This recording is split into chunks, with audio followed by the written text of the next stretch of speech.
ban. Kalista banned again by EDG. Something we've expected throughout the series was Imp not to get it because Def has a couple plays, but just not the same mastery of the champion as Imp does. Another ban to Pawn there as the LeBlanc goes in, and EDG at this point feel very rhythmic with their bans. Hecarim banned out once again. I wonder if Urgot is the champion that's going to fall through the picks and bans. Been consistently banned against Deft all night. Now on the blue side, maybe Imp looks at that as a possible first pick. Possible is a flex pick, because although we don't see it a lot in the LPL, very much the potential to go mid or AD carry with that Urgot. Yeah, Nah banned away from Koro this time, getting the respect I think that pick honestly deserves. And EDG do, unsurprisingly, last ban away the Kassadin. So Sejuani's available. It's been 100% win rate for Sejuani tonight. 3-0 between 2 games for Clearlove and 1 game for LGD. Wow. But wow.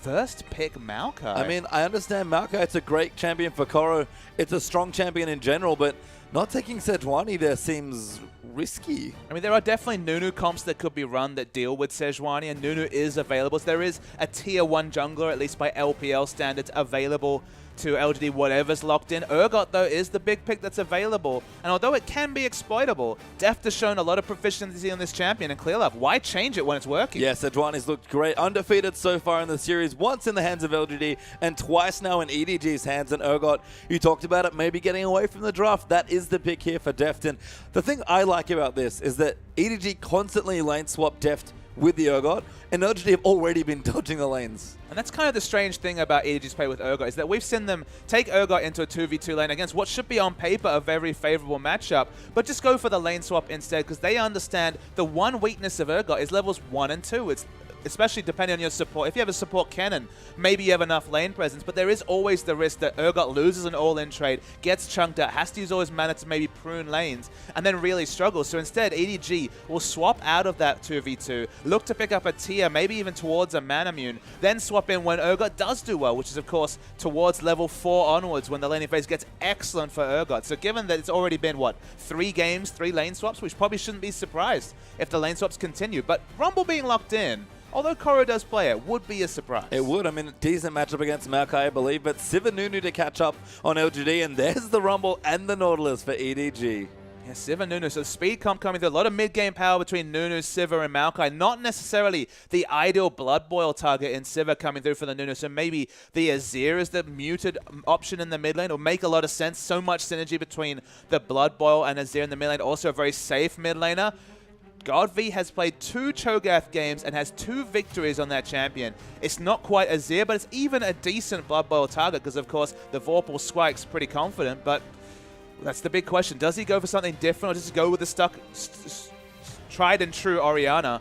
Because although he got picked off in those fights, his actual laning and his advantages that he's able to create with this Orianna have been impressive all playoffs long. Well, that's what he wants. He's going to go to Orianna, but Thresh in there as well for LGD to round out their draft. My only worry is damage, honestly, on the LGD side, because they just kind of have issues, to be fair. With Sivir's okay, which he gets in melee range especially, but Orianna doesn't necessarily enable that. EDG as well might also be lacking, but Rumble does decent damage, and whatever mid laner picks here for Pawn, you have to think it's going to do decent, if not high damage. I can definitely agree with you on that regard. It's burst damage coming through from the Orianna, but does have good consistent damage, and Sivir, you know, there are games when she does a lot of damage against an Urgot and just a tanky lineup. It might be difficult. Pawn loves the Fizz, patch 5.7. The abilities were turned around, specifically his on-hit effects with the W to make AP Fizz a little bit more attractive. It looks like a counterpick matchup in that Orianna traditionally has done very well against Fizz, but in what can be a super tough laning matchup, he's basically countered himself. And I have to say, EDG showing so much confidence here with this Fizz pick from Pawn.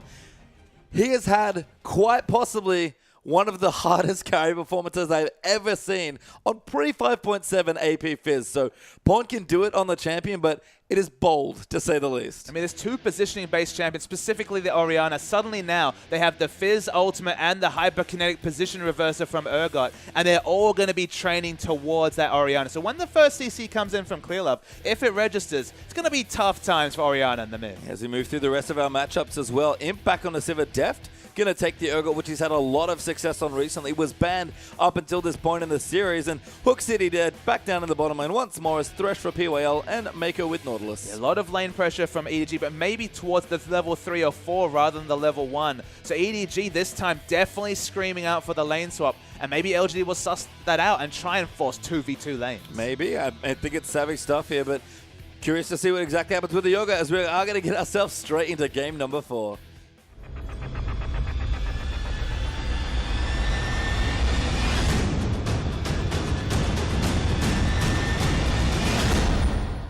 And welcome back onto the Rift as we are here for EDG's match point against LGD here. It's been a best of 5, 2-1 so far as we move into game 4, and EDG find themselves with the advantage. There is so much on the line. The triple crown for Pawn with 2 domestic titles and a world championship. Clearlove's 22nd championship as well. And of course, a win for Deft, who hasn't had one in quite a while. Whoever wins this, they will have one member who has won both OGN champions, the LPL, and the World Finals, as both Pawn and, of course, Imp were there back in just a few months ago at the World Championships in Seoul. Now LGD invading aggressively. You have to think they're the ones that more want the 2v2 matchup. Sivir herself does pretty well against Urgot levels 1 and 2. Yeah, you can see Pawn actually also invading for some vision. Does have his trinket. Wonder where he wants to put it here.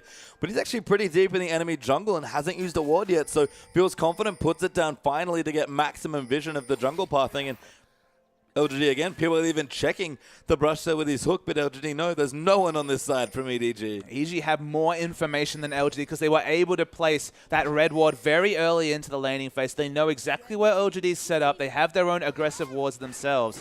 We're waiting to see which side these laners tend towards, but at least right now, Urgot and Nautilus are towards the bottom lane. Pawn is actually going for the 4 potion start again. We've seen him do this, I think, actually in our last game, but seems to love his Crystal and Flask and often likes the extra potion with it as well. Melee versus Orianna matchup. Already done it with the Cass, and much the same story in this matchup as the Fizz. You're going to take a lot of trade damage in the early levels, take a lot of autos, and get punished. As EDG were looking for a sneaky red buff steal. It's spotted out, but Orianna probably has to enter lane to avoid missing any experience. Yeah, I mean, Godby can't face check that many members, especially with Pawn in the area. So we will have a swap here. LGD do dodge that 2v2, although I think we were mentioning it's EDG that wanted to dodge it. It's just kind of a misnomer that Urgot is a really strong laning champion at level 1. He's not really. He's a strong laning champion, but he needs to get uninterrupted in his level 2 to 3 to be able to start getting in a position where he has his skill rotations and go for those untradeable, like those unwinnable trades for an enemy AD carry when you hit that lock on and the Acid Hunters are just outside of trade range, especially for a 500 rage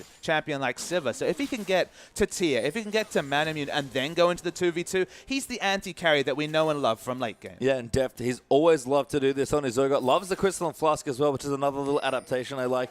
As Koro got himself quite low in the jungle, but managed to solo away the Wolf Camp for himself. But unfortunately, he tried to leash the blue buff and got it very low, but it reset, hard reset, after too many leashes being attempted by Koro. So it's going to be a little bit slower, the jungle follow, but it's already a Rumble who's not really noted in that area. No, going to help Clearlove there. Get the Grump for himself as well. Wants to make sure to not die, but should be okay on that front as well, as PYL just soaking experience right now, letting Imp freeze the lane as hard as he can. One of the reasons why LGD might be looking for this lane swap is that the isolated mid lane matchup is very good for Orianna. For the majority of the laning phase, people might disagree on whether Fizz has an option to get back into this lane. With the cheaper itemization, with the Chalice at 900 gold, I feel like it gets more and more difficult for Fizz in this lane. He never really has kill pressure on the Orianna. Godby loves to take the Ignite for lane control, so I guess slightly more kill pressure than if he had Barrier, for example. But still, it's a super tough laning matchup for Pawn, and only in a team fight if he can register the fish onto him is it really when the matchup starts to tip towards. Yeah, Clearlove down the bottom though, looking for level 1 PYL Deft in there, as well as Mako's even joined in, but smart rotations from LGD moved them down into 3v3 right now, as EDG going to do a little bit of proxying and try and fast push a turret. Just keep Akon away from experience. Only level 2 now. PYL level 1 himself. No incentive to rush back to lane, and every minion that he loses compared to Koro, who has a lower item ceiling, is getting abilities. TBQ will go in as the hook lands. Mako, though, will get hooked as well as Akon. Get some damage onto Clearlove, and Sejuani a little too low for this adventure. Deft's also out of mana at this point, but no one else coming. It's a pure 3v3 now. No teleports being pulled yet. PLEO with a good double play, but they will go back in. Mako forced to flash, but Clearlove gets first blood there. TBQ locked up as well. Teleport here for Koro as Akon slays Clearlove, but Koro kind of a little late there and doesn't really do anything as he comes in. Yeah, Korra loses a lot from rotating late. I believe he knew that Orianna's going to be the first person to get there, and it prompts the flash. Yeah, good movement though from EDG. Get themselves to safety despite the cooldowns they have to use. Pawn's going to join in as well, but EDG only lose one person, but those cooldowns might cost them in these lanes. The teleport is a big hole though, because up the top lane, Rumble was getting basically free farm against the Sivir. I was going to comment on the fact that obviously very level intensive, not very item intensive. So the fact that he was moving closer and closer to level 6 meant that Rumble could opt into those dragon fights, level 6, fight against Nunu. And of course, whenever you have the Nunu, you're looking for that neutral control, specifically the dragon. So Rumble getting all that experience was actually a huge big thing for EDG to be winning in the early rotations compared to the denial that was happening to Akon. All of that undone after the failed teleport bottom. You can see Pawn prep the wave nicely, although now is a bit of trouble. No mana here for Pawn. Good juke of the hook, though. Will get flayed by PYL Godby. No, the Ignite coming through. Might be enough on the Pawn. The Ignite will tick him down. Is he going to die? Just lives with that last sticker potion, and Akon even tries to snipe him with a sapling. Only had a flask charge because the health return was going to be much slower and again much less. Just survives and almost dies to the sapling anyway. The game of interest has been consistently won by EDG, and that's the reason they're 2-1 up. Yeah, Pawn double Dorans now, so going to start maybe getting a tad more aggressive in that matchup. Tier done for Deft. He's happy in the bottom side, still in his 2v0 at this point, actually, given that Mako's roaming out and Akon's getting zoned away somewhat. I mean, Godby's doing a nice job pushing in. Akon and Mako actually having a bit of a scuffle, but Akon, 10 CS now, not too bad. Able to pick up some key experience, though. Yeah, the wave does start pushing towards Akon, so there will be minions for him to pick up before too long. The interesting to see if Sejuani goes bottom and tries to punish Akon when he finally gets to the minion wave, or whether he gets some experience under turret. Well, Godby leaving is going to give Pawn a bit of free time, and he's actually done well keeping competitive in this lane as far as CS goes. You can see, not even pushing it too hard, wants to keep it in a fairly neutral position, because sure, he wants opportunities to try and kill Godby, but more importantly, he wants to make sure he gets his farm safely. Imp kills Korra, by the way, in a tower dive, so bit surprising there, but Korra underleveled. Nice dive there from him to get the kill. He just absolutely trained on him. They trade tanked the turret and was able to pick up the kill quite easily. Korra was looking good in this lane, and suddenly a failed teleport bottom, and he's getting abused up top. Yeah, just the Ruby Crystal. They're not quite enough as far as early tank stats goes, and Pawn is rotating down to the bottom lane. EDG might be setting something up here in the bottom side of the map, but looks like the LGD duo in the bottom side will back away. That's Nunu running out. Akon's going to get out as well. Godby pings it there away, and Pawn misses out on another roam. It's a really smart ward onto the red buff area that spotted Fizz, even when he goes for his creative hopping engage to get to the bottom lane. So EDG, they'll keep pushing in aggressively. It's not going to be a turret trade because Deft continues to freeze up top, and Korra without the equalizer, the experience for 6 gives him the chance to go for a bit of range push, because of course he can just use the equalizer, no resource ability to push in this way. But before he gets that experience, not many options against a Sivir hard freezing the lane. Clearlove looking for a gank onto the red buff, but not going to find it there. Trying to go in, but taking a little too much damage as teleports will come in as well. Clearlove getting low, will get picked off there, and just too aggressive there from the Sejuani. Deft, though, does get the trade of the turret in the bottom lane. And they use teleport as well, so definitely not ideal play from Clearlove. Basically donated a kill over, but at least they got an objective out of it. I mean, yeah, they'll take the trade, I guess, but Clearlove a little reckless once again, trying to get aggressive wards. I can understand the style, but gotta go with your friends, man. And there was no friends there, unfortunately, especially with Korra not having that teleport.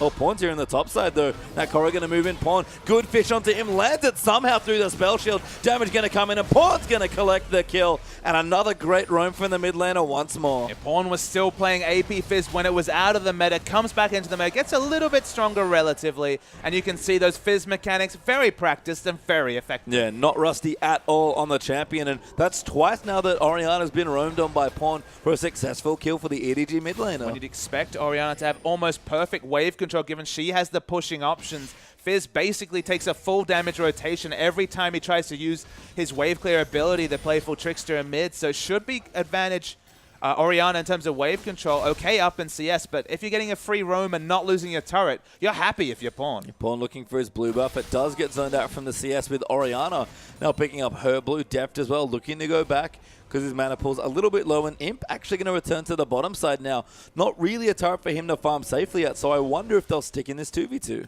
Maybe look for the freeze, although at this point it starts to push out towards the EDG turret. So we'll have a bit of a difficulty doing that. Deft's able to go back, finish the Manamune and boot, so he's already combat ready, starting to power up that mirror mana faster and faster. It looks like it'll be about the 20-21 minute mark, which is very early, actually, by usual standards. Sivir is competitive in CS, but in this situation where Deft has to overextend to do harassment damage, honestly, isn't that unhappy because it's in a shorter lane where it's harder to lane against Urgot. When it's in this long lane, Urgot's very gankable if he overextends for trade damage. So it's not actually that big a deal if they can keep those minions towards their own turret. And you can see Deft actually doing a bit of roaming right now on the Urgot. It's not quite his old Twitch, but he's making it look pretty similar. I mean, it's very flash-gated in these early levels when the swap range is still fairly short, but hey, go for something when there's not much for you to do down bottom. Pawn wants to go for something. Another roam onto Imp. He tries to keep him down, but POL there to babysit, and Pawn has to back off from that roam. No successful gank this time. Pawn seeing if he can cause enough pressure down bottom. Maybe you blow another summoner, or even just the on the hunt, and that should transition into a very easy dragon to come through. Deft's effectively a mid laner at this point, and Golby definitely doesn't have any armor. That's a smart swap there from EDG with Pawn actually taking almost full-time responsibility, it seems like, in the mid lane. I thought it was just to try and get dragon control, but this is really smart from Edward Gaming. And because it's 2v2, because Mako can just poke his head in and out and use the Relic Shield to help with pushing. Although in a standard laning matchup, Orianna actually is a very strong laning matchup against mid lane Urgot because she has so much more wave clear opportunities. When it's 2v2 and Relic Shield negates any wave pushing advantage, it's just a really horrible place for an Athene's Godv to be in. And how hard is it for POL to actually get this Fizz with a hook as well? Any sort of engage options that they might be able to get in a 1v2, it's just so hard to pin down blue buff Fizz. And look, he's only got double drones. It's not like he's spent gold. He's sitting on 1,700 gold, but feeling confident enough in the situation with the wards that he had to be able to lane. Once those wards start to time out, then it becomes a bit more risky for him to overextend for farm in the bot. And for the first time maybe ever in this series, Dragon not taken yet at 11.5 minutes. Both teams being very careful with their positioning, wanting to make sure they keep control of the map here. I mean, everyone's sort of scrounging for farm at this stage of the game. Koro back in the top side, now able to bully the Maokai a little bit more on the Rumble. Quite ahead in CS there as well, but Akon, he's fine in his kind of low resource situations. EDG have had the pressure around Dragon, so if anyone was to pick it up, it'd be them. But they just haven't been able to find a spot. They've been done iron vision. They've got good deep vision themselves, but they felt it's too risky so far to opt into a Dragon fight. You know what? Keep farming. Get Rumble to level 11. Keep powering up Clear Love. Get your Fizz through his rough early landing phase and catch up on CS. I think EDG, in fact, LGD as well, just fine waiting here as TBQ going to get snared up there. Dredge land in there as well. The E will land in as Clear Love looks for it, but Godby now might be the one in trouble, and a flash is forced. That might be enough for EDG to want to take the Dragon as PYL eats it there as the Equalizer goes through. Nailed with the fish out there, and Pawn gets another kill. That was really lovely layering. We haven't seen Koro's Rumble for many a week since the start of the season, but found one of the best chokes to fight in with the Equalizer. They pick up the kill, and if they take the Dragon, that's a really good objective play by EDG. I mean, people give credit to Acorn for his Rumble, and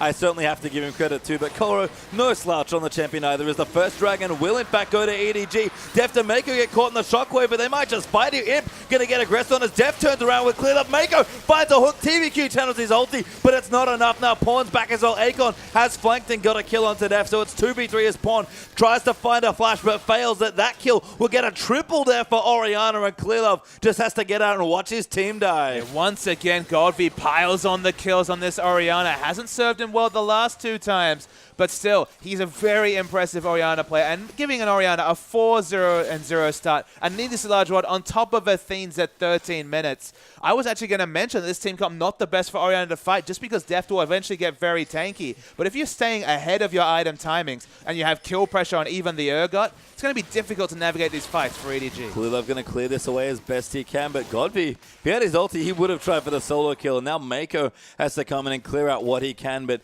once again, this Orianna is on the rampage here, and he's been able to carry one game. Couldn't quite get it done in the last one, but he's on track for, once again, another great game. Yeah, I misspoke. 1-1 on the Orianna, but actually 2 of those matches got an early double or triple kill. Was 5-1 in the previous game before he fell away in the late game due to all the ultimates from Clear Love. And they have the same insurance policy of Clear Love hitting every ultimate, which honestly is a pretty shoddy policy. Wouldn't invest in that one, but hey, it won them one game. There's no guarantee that it can't be the equalizer again here. I don't know. After this many years of play from Clear, we might have to start investing in his company. He's already got a nice result business open for Deft, so we'll see what he gets done here. But Deft as well, looking good in the mid side. Got his pickaxe. Pawn going to get away from the snowball with his playful trickster as well. And everyone again just powering up, but the objective advantage for once in the series is actually EDG's. Yeah, 1-0 though. It's not a huge objective hole to talk about. Even with that objective, they're behind in gold.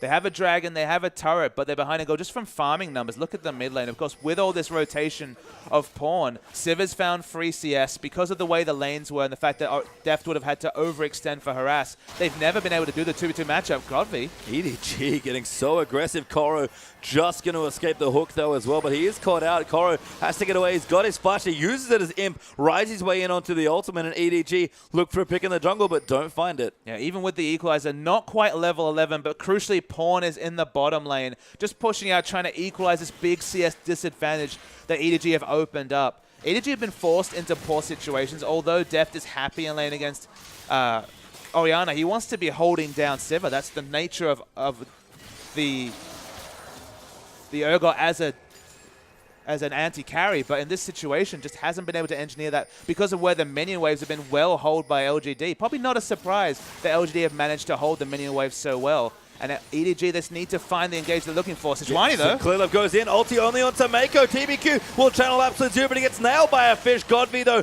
be able to zone them out. And PYL looking for one more. Look, TBQ getting low. Deft low, though, as well. And in a big brawl in the mid lane, nobody goes down. And crucially, Deft had no mana, so wasn't really able to impact any of those damage trades. Used his ultimate, and then basically was completely out of mana. They back away. Not a lot of wave clear. It means this might be a turret for LGD. I mean, Koro has his ultimate. If he has to use it, he will. But the turret's quite low here, so LGD going to try it again. But Pawn's pushed out the bottom side. Seems to be pushing towards that turret. And he's got blue buff now. Might even just look for a pick here. Yeah, LGD have been getting every lane matchup they want. Sivir's getting free time up top. Once again, Koro missing out on minions in the lane. In mid lane, they're going to keep this turret up for now, but the moment Sivir rotates there and the lack of wave clear, which has been a constant story from EDG, is a critical point this game. Literally no wave clear among these members outside of very short range. And good harass there by Deft onto Godvi, but they take the turret, and that's 2 for 1 now as LGD get the top and mid lane turrets, but Akon might be Pawn's next victim, and if this Fizz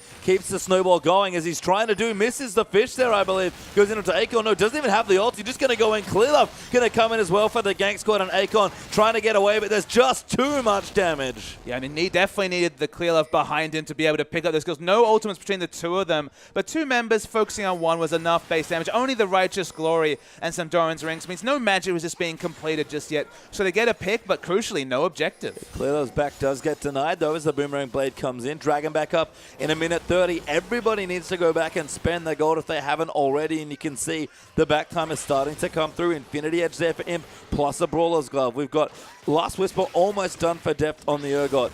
Pawn's still building up, honestly, and he's just gone for a fresh up, and Koro has to have gold to spend. Surprising to see all the preference onto this Last Whisper. Maybe it'll still be a Brutalizer, then finishing the Last Whisper, but there's no armor purchase whatsoever. Even Godvi doesn't have the makings of a Seeker's Arm Guard or even the Zhonya's coming through. So it seems like an overly quick Last Whisper being rushed by Deft, but maybe it's just future-proofing with how the buy times are gone. Pickaxe for a bit of pressure, gets a long sword, and then maybe is priced into that Last Whisper. Maybe, as Imp does get the third outer turret, gets to safety with the Lantern as well. I tell a lie, by the way, Pawn was just waiting for his Zhonya's, which is now completed as well, and Koro got an extra blasting one, an Ant Tome, and a Null Magic Mantle for the next Dragon fight. Level 11 here as well, teleport at the ready. EDG are primed to get their second Dragon. And Pawn will definitely be going on Operation Kill Orianna at every option. Can be so aggressive with that stasis, allowing him a reset of his abilities and being able to continue the fight. Death Cap, though, that's a big power jump for Ori. That's stupidly early for Orianna to have 2 items right now.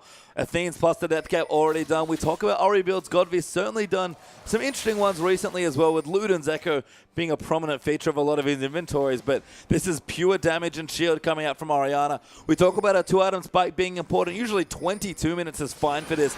4 or 5 minutes early on that power spike. Going to start off the Dragon. If a tank goes in with the ball, they're going to be so tanky. Teleport comes through. Yeah, they're already backed away. They're both coming through, but Koro didn't have a ward quite so close, so EDG might have to contest for this Dragon. Great Great poke, though, coming through for Deft, and EDG will get themselves back on the Dragon. Love's not that tanky yet, so he can't tank the Dragon for too long. 3,000 health. Still a very healthy Dragon and a real standoff in this game 4. Yeah, this might just be a smite off here. Pawn goes in for the burst. No, doesn't get it. TBQ takes it away. Clearlove gets hooked, and EDG have to scatter to the absolute zero, but they're still looking in. Imps uses his ulti. Pawn really wants to assassinate someone. He goes in with his on his Koro. Comes in as well. Clearlove lands the ulti. Death charge onto Godby, but Pawn, that's too far forward. Clearlove gets hooked. Goes down to Imp. Shockwave goes in. Gets Deft in there. Flays him back. And that's a Dragon and 3 free kills for LGD. Yeah, 3 massive kills. Poor target choice coming through from EDG. They were scattered. You can see multiple low health members. They really needed to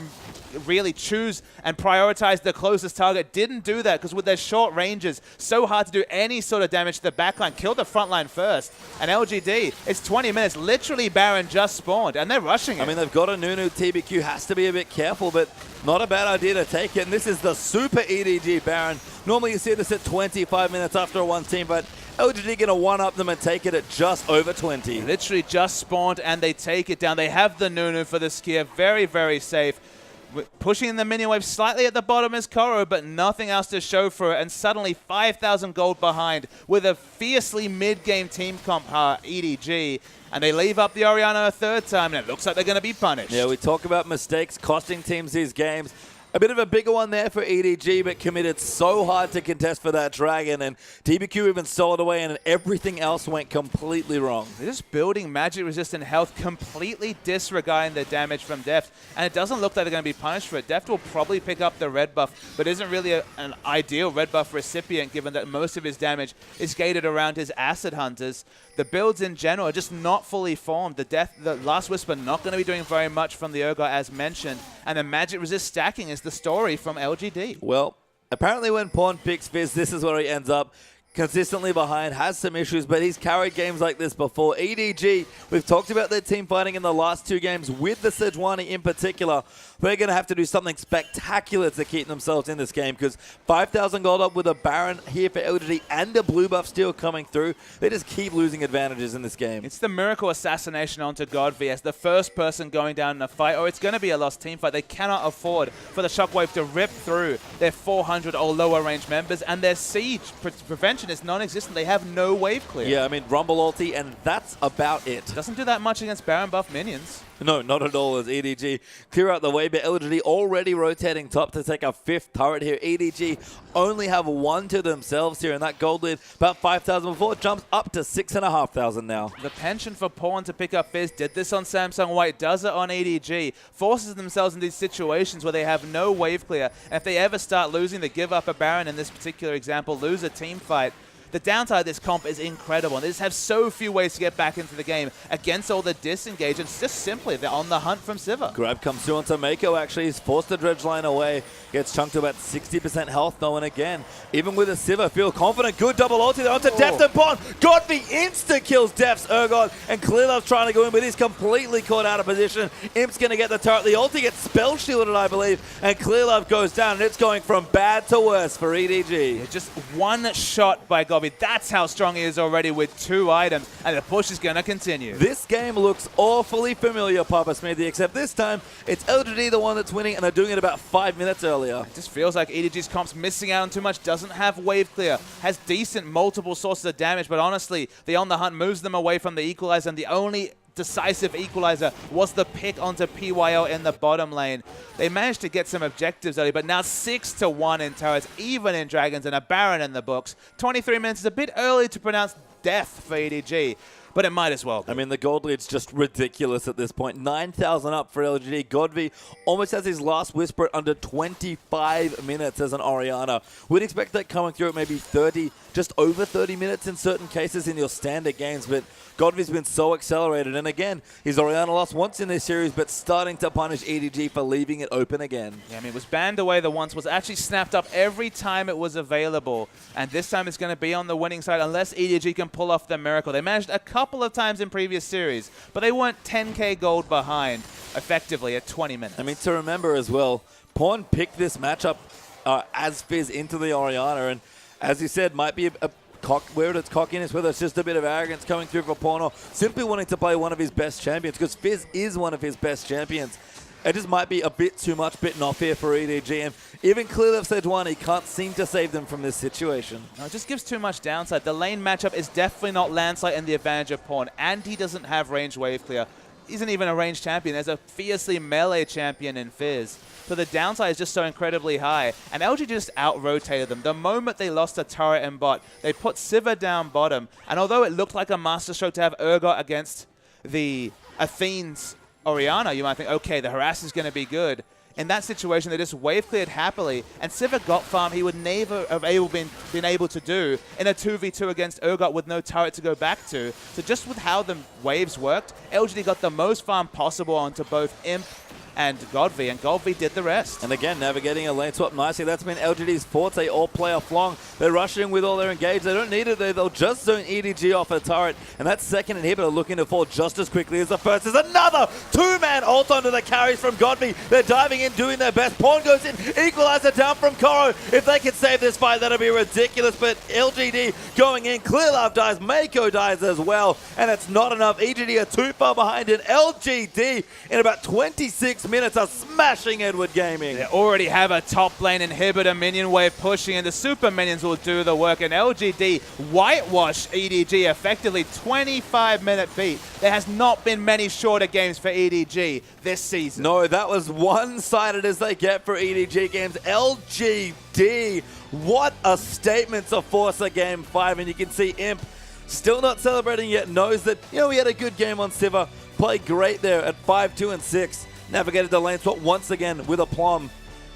But not enough there in Deft. I think he could taste victory there, but looks into his computer and realizes with that defeat screen looking back at him, they have to win one more if he wants the title. But honestly, to end the story that has been the 2015 LPL spring, there had to be a Game 5. So many even smaller storylines. The battle of the Samsung members. Blue on white on both sides. Now we're going to a Game 5. Will the Orianna finally get the respect ban it seems to deserve? Sejuani isn't the key factor in this final. It's got 3 wins, but certainly not the 4. EDG, they cannot afford to draft this poorly another time. Because honestly, once they started losing, they just didn't have the tools to get back in the game. I have to ask you, Papa, EDG going to swap over to the blue side for our last game. And if drafting's a big thing, which side do you think they'd rather be on? That's a really good question. I mean, to be honest, the first pick doesn't necessarily spring out to me as a